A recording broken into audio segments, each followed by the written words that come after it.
जिल्हास्तरीय मुद्रा समन्वय समितीच्या वतीने वाशिम जिल्ह्यातील रिसोड येथे प्रधानमंत्री मुद्रा कर्ज योजना मेळावा संपन्न झाला। प्रधानमंत्री नरेंद्र मोदी यांच्या संकल्पनेतून साकारलेल्या मुद्रा योजनेतून सहज व कमी व्याजदरात कर्ज उपलब्ध करून देण्यात येत असल्याने ही योजना स्वतःचा लघु उद्योग उभारण्यासाठी फायदेशीर ठरत आहे। गरजू होतकरू बेरोजगार युवक युवतींनी या योजनेचा लाभ घेऊन आपला उद्योग व्यवसाय सुरू करावा असे आवाहन तहसीलदार अमोल कुंभार यांनी केले।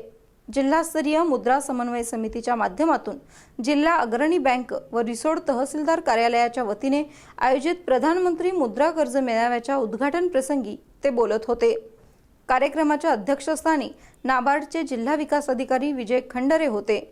या शिबिरासाठी नाबार्ड बँक, अग्रणी बँक तसेच स्टेट बँक, अलाहाबाद बँक यांचे ब्रांच मॅनेजर तसेच या शहरातील उपस्थित सर्व इच्छुक यांनी या मेळाव्याचा लाभ घेतलेला आहे। आपला व्यवसाय वृद्धिंगत करण्यासाठी आणि नव्याने व्यवसाय सुरू करण्यासाठी या योजनेतून कर्जाचा अवश्य लाभ घ्यावा आणि कर्जाची विहित वेळेमध्ये परतफेड करावी असं मी आज आवाहन करतो आणि चॅनलला शुभेच्छा देतो। धन्यवाद। विनोद तायडे, SBN मराठी, वाशिम।